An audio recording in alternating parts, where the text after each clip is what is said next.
Basic शिक्षा परिषद की कक्षा 7 के विज्ञान विषय के द्वितीय पाठ रेशों से वस्त्र तक। इस वीडियो को पूरा देखें और इस पाठ के बारे में गहनता से अध्ययन करें। एक बार पुनः अपने YouTube channel target with doctor Manoj पर। अगर ये आपको वीडियो अच्छा लगे तो इसको लाइक, शेयर और सब्सक्राइब करना न भूलें। बच्चों, मैं आज आपको रेशे से वस्त्र के सफर पर लेकर चलूंगी। सबसे पहले हम जानेंगे पादप रेशे के बारे में। पौधों से प्राप्त होने वाले रेशे पादप रेशे कहलाते हैं, जैसे रुई और जूट। रुई को कपास के पौधे के बिलोलों से प्राप्त किया जाता है, जबकि जूट को सनई या पटसन के पौधे के तने से प्राप्त किया जाता है।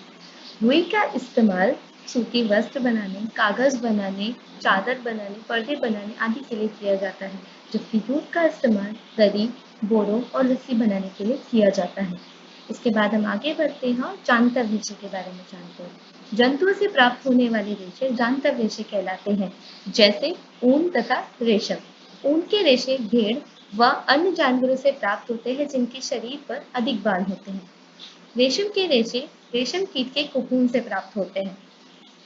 जम्मू और कश्मीर, हिमाचल प्रदेश, उत्तराखंड, अरुणाचल प्रदेश और सिक्किम के पहाड़ी क्षेत्रों अथवा हरियाणा, पंजाब, राजस्थान और गुजरात के मैदानी भागों में भेड़ पालन होता है। भेड़ शाकाहारी होती है और वे घास, पत्तियां, दालें, ज्वार, मक्का आदि खाना पसंद करती हैं। भेड़ों के रेशों की गुणवत्ता उनके पोषण, जलवायु तथा उचित देखभाल पर निर्भर करती है। भेड़ की कुछ नस्लों के शरीर पर घने बाल होते हैं, जिनसे बड़ी मात्रा में अच्छी गुणवत्ता की ऊन प्राप्त होती है। ऐसी भेड़ों का उपयोग अच्छी नस्ल की भेड़ों को जन्म देने के लिए किया जाता है। नस्ली भेड़ों को जन्म देने के लिए जनक के रूप में इनके चयन की प्रक्रिया को वर्णात्मक प्रजनन कहते हैं। इस चीज को हम और आसान भाषा में समझते हैं।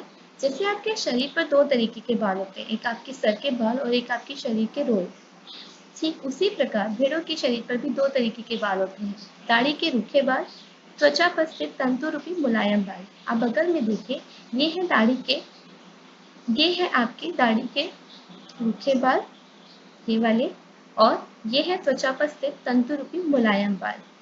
बच्चों, दोनों ही बालों से ऊन बनाई जाती है, लेकिन त्वचा पर स्थित तंतु रूपी मुलायम बालों से बनी हुई ऊन ज्यादा अच्छी गुणवत्ता की होती है, मुलायम होती है, चिकनेदार होती है और उसका ज्यादा अच्छी गुणवत्ता होती है। तो अगर हम चाहते हैं कि हमारी ऊन अच्छी गुणवत्ता की हो, तो हम ऐसे दो जनक का इस्तेमाल कर सकते हैं, ऐसे दो जनक को चुन सकते हैं जिनके शरीर पर अधिक मात्रा में तंतु रूपी मुलायम बाल हो। उन दोनों का प्रजनन करा के जो नस्ल हमें मिलेगी, वह नस्ल में भी तंतु रूपी मुलायम बाल ज्यादा होंगे। तो हमने क्या किया? वर्णात्मक प्रजनन किया। और मैंने आपको जैसे शुरू में बताया था, भेड़ के अलावा ऐसे अन्य जानवर हैं जिनके शरीर पर अधिक बाल होते हैं, जिनका इस्तेमाल भी हम ऊन बनाने के लिए करते हैं। भेड़ तो आप सब पहचानते हैं। इसके अलावा पश्मीना बकरी, पश्मीना बकरी से खास तरीके की ऊन मिलती है, जिसे हम पश्मीना ऊन कहते हैं, जिससे पश्मीना शॉल बनाई जाती है, जो बहुत प्रसिद्ध है। लद्दाख और तिब्बत में याक पाए जाते हैं। इन याक से जो हमें बाल मिलते हैं, उनसे भी हम ऊन बनाते हैं और उनसे कई तरीके की सामान हम बनाते हैं। इसके अलावा अंगोरा बकरी, दक्षिण अफ्रीका में पाए जाने वाले लामा, और दक्षिण अफ्रीका में ही अल्पैका नाम का एक और जानवर भी पाया जाता है, जिससे हम ऊन बनाते हैं। इसके अलावा खरगोश, अंगोरा खरगोश के शरीर पर अधिक बाल होते हैं, जिनका इस्तेमाल भी हम ऊन के बनाने के लिए करते हैं। इसके अलावा भारत में भी कई तरीके की नस्लें पाई जाती हैं। भेड़ों की कई तरीके की नस्लें पाई जाती हैं, जो अलग अलग राज्यों में मिलती हैं, जिनकी गुणवत्ता अलग अलग है और उनसे अलग अलग तरीके की चीजें बनाई जाती हैं। जैसे जम्मू कश्मीर में बाखरवाल, इन्हें हम ऊनी शॉलों के लिए इस्तेमाल करते हैं। रामपुर बुशायर में उत्तर प्रदेश, रामपुर बुशायर, ये उत्तर प्रदेश और हिमाचल प्रदेश में पाए जाते हैं। भूरे ऊन वाले कंबल के लिए इस्तेमाल होते हैं। नाली और नली, राजस्थान, पंजाब और हरियाणा में ये पाए जाते हैं। इनका इस्तेमाल गलीचे बनाने के लिए होता है। लोही, राजस्थान और पंजाब में पाए जाते हैं और ऊनी वस्त्र बनाने के लिए इनका इस्तेमाल किया जाता है। मारवाड़ी और पाटनवाड़, ये दोनों गुजरात में पाए जाते हैं। मारवाड़ी का इस्तेमाल मोटी व रूक्ष ऊन कंबल के लिए किया जाता है, वहीं पाटनवाड़ का इस्तेमाल हौजरी के लिए किया जाता है। ऊन का उत्पादन किस तरीके से होता है, हम उसे जानते हैं। रेशों को ऊन में परिवर्तन करने के लिए कई तरीके के हमें चरणों से होकर गुजरना पड़ता है। जिसको हम नीचे इस तरीके से देख रहे हैं। भेड़ों के बालों की कटाई की जाती है, उनका अभिमार्जन किया जाता है, उसके बाद उनकी छटाई होती है, फिर जो रेशे हमें मिलते हैं उनकी कटाई की जाती है, फिर रंगाई और फिर उनसे ऊनी धागा बनाया जाता है। भेड़ों के बालों की कटाई। जब पाली गई भेड़ के शरीर पर बालों की घनी वृद्धि हो जाती है तो उनके बालों को शरीर से उतार लिया जाता है। यह प्रक्रिया ऊन के रेशों की कटाई कहलाती है। अभिमार्जन। अब जो आपको आपकी ऊन मिली है, भेड़ों से उतार के जो आपको ऊन मिली है उसमें कई तरीके की धूल होती है, चिकनाई होती है, गर्द होती है। अब उनको निकालना है तो उनके निकालने के लिए हम करते हैं अभिमार्जन। कटाई के बाद रेशों को पानी की टंकियों में डाल दिया जाता है और अच्छी तरीके से धोया जाता है, जिनसे इनकी धूल, चिकनाई, गर्द, हर तरीके की गंदगी इनसे निकल जाती है, जिसे हम अभिमार्जन कहते हैं। आजकल अभिमार्जन मशीनों द्वारा भी किया जाता है। फिर होती है छटाई। इस प्रक्रिया में अच्छे रोएदार रेशों को उसकी लंबाई, चिकनाई और हल्केपन के आधार पर अलग-अलग कर लिया जाता है। क्योंकि हम सभी को हल्के वस्त्र पसंद है, तो इससे हल्केपन को बहुत ज़्यादा ध्यान में रखा जाता है। ये काम मशीनों की सहायता से भी किया जाता है। उसके बाद जो हमें रेशे मिले हैं, अब हम उनकी कटाई करते हैं। अभिमार्जन से प्राप्त रेशों को सुखा लिया जाता है। उसके बाद छोटे-छोटे कोमल व फूले हुए रेशों की ऊन के धागों के रूप में कटाई की जाती है।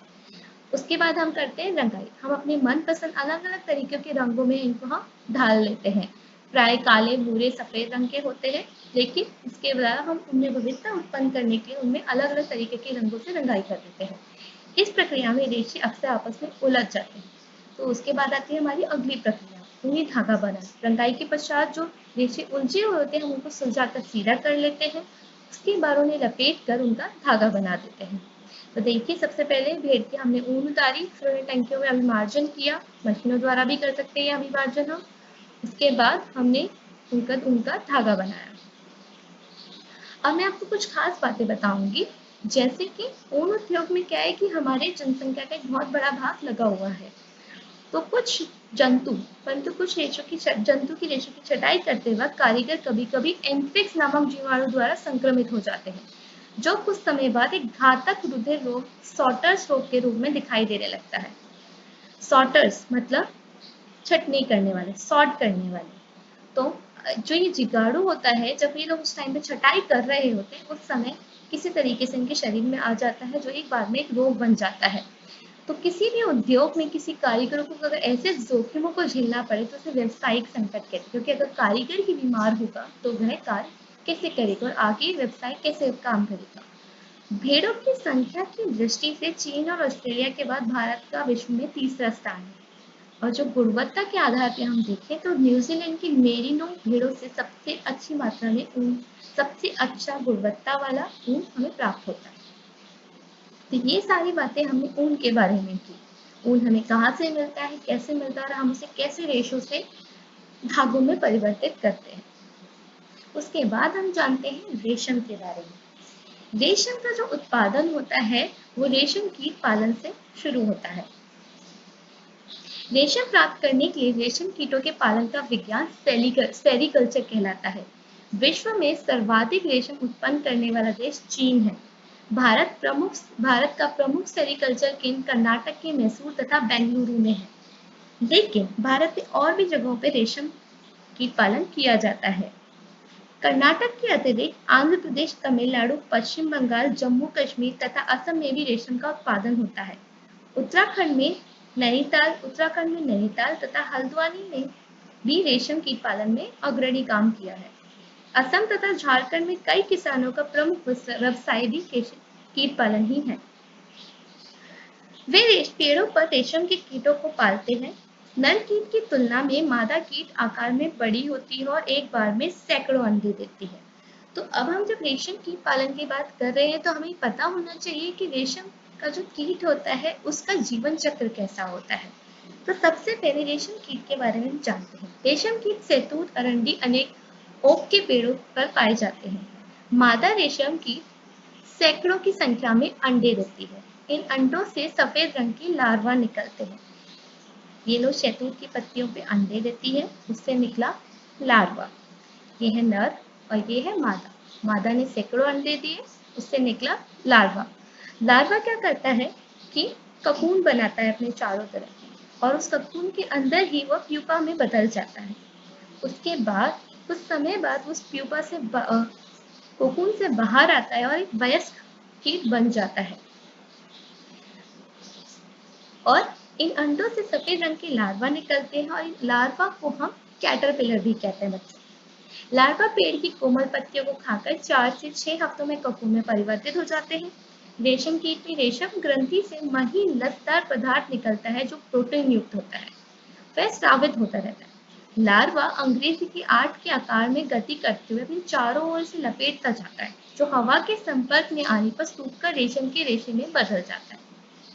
फिर हम कोकून को उबलते पानी में 95 से 97 डिग्री तक लगभग 10 से 15 मिनट के लिए डाल देते हैं। इससे जो चिपचिपा पदार्थ होता है वो पानी में घुल जाता है और हमें रेशम के रेशे प्राप्त होते हैं। इस रेशे प्राप्त करने की जो प्रक्रिया है इसको हम वीलिंग कहते हैं। क्या कहते हैं हम? वीलिंग।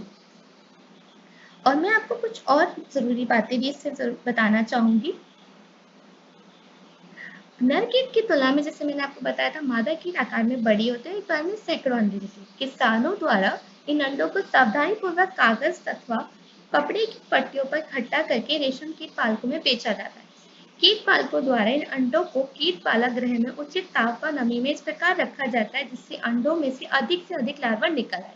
लार्वा के आगे के विकास के लिए बांस की बनी ट्रे पर शहतूत की कोमल ताजी पत्तियों को बिछाकर अनेक संख्या में लार्वा रख दिए जाते हैं।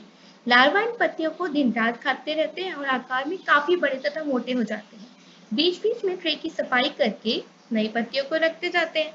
लगभग 25 से 30 दिन में लार्वा पत्तियों को खाना बंद कर देते हैं और कोकून बनाने के लिए बाद से छोटे छोटे कक्षों में बाहर आने लगते हैं। इसके लिए बांस की ट्रे में छोटी छोटी रैक या टहनियां भी रख दी जाती है जिनसे कोकून जुड़ जाते हैं। तो बच्चों, मैंने आपको बताया कि वीलिंग क्या होती है और किस तरीके से लार्वा कोकून बनाते हैं। और इसके अलावा मैं आपको ये भी बताना चाहूंगी जब चिपचिपा पदार्थ घुल जाता है तो जो कीट होते हैं वो पानी में ही मर जाते हैं। लेकिन अगर रेशम कीट पालक ये चाहते हैं कि वो आगे भी रेशम का उत्पादन करते रहे, तो इसलिए वो क्या करते हैं, करीब 1 से 2% लार्वा के ककून को बिल्कुल नहीं छेड़ते और उन्हें आगे के जीवन चक्र को जीने देते हैं ताकि उन्हें दोबारा से लार्वा मिल पाए और दोबारा से ये चक्र चलता रहे। तो यहाँ पे मैंने आपको दिखाया है कि शहतूत के पत्तों पर हमने रेशम के कीटों को छोड़ दिया है जो उसे खाता जाता है। फिर रेशम कीट कोकून बनाता है, फिर हम उसे पानी में डाल देते हैं, उबलते हुए पानी में, जिससे हमें धागा मिल जाता है क्योंकि जो चिपचिपा पदार्थ होता है वो उसमें पानी में घुल जाता है। फिर हम उस धागे की रंगाई कर लेते हैं और उसके बाद हम उसकी बुनाई करते हैं। तो इस तरीके से हमने जाना कि ऊन का उत्पादन किस प्रकार से हुआ और रेशम का उत्पादन किस प्रकार से हुआ। और इनका इस्तेमाल हम कई तरह की चीजें बनाने के लिए करते हैं, जैसे ऊन का इस्तेमाल स्वेटर, गर्म वस्तुएं बनाने के लिए करते हैं जो हमें सर्दियों में गर्म रखते हैं। जैकेट हो गए, हमारे जूते हो गए, और हमारी जो सिल्क होता है यानी हमारा जो रेशमी धागा होता है, इसका इस्तेमाल हम साड़ियाँ बनाने में, घाघरा चोली बनाने में, चूड़ीदार शेरवानी बनाने में करते हैं। अब हम जानते हैं कि हमने इस पूरे पाठ में क्या क्या सीखा। भारत में ऊन प्रमुख रूप से भेड़ की त्वचा के मुलायम बालों से प्राप्त किए जाते हैं। पहला, भेड़ के अतिरिक्त याक, ऊंट, बकरी आदि के त्वचीय बालों से भी ऊन प्राप्त किया जाता है। भेड़ के बालों को ऊन के धागों में परिवर्तित करने की प्रक्रिया को ऊन का संसाधन कहते हैं। रेशम कीट के कोकून से रेशम प्राप्त किया जाता है। रेशम प्राप्त करने के लिए रेशम कीटों के पालन का विज्ञान सेरीकल्चर कहलाता है। कोकूनों से रेशम के रेशे निकालने की प्रक्रिया रेशम की रीलिंग कहलाती है। ऊन से स्वेटर, शाल, कंबल, कालीन, गलीचे आदि बनाए जाते हैं। रेशमी धागों से रेशमी बनारसी साड़ियाँ, घाघरा चोली, चूड़ीदार शेरवानी आदि बनाए जाते हैं। इसके बाद आगे हमने आपके लिए प्रश्न उत्तर दिए हुए हैं ताकि आप इन्हें करें और आप ये जान सकें कि आपने इस पाठ से कितना सीखा। अगर आपको किसी भी प्रश्न में दिक्कत होती है तो आप कमेंट करके पूछ सकते हैं या फिर वीडियो को दोबारा देखकर अपने सवाल का जवाब खुद भी ढूंढ सकते हैं। धन्यवाद।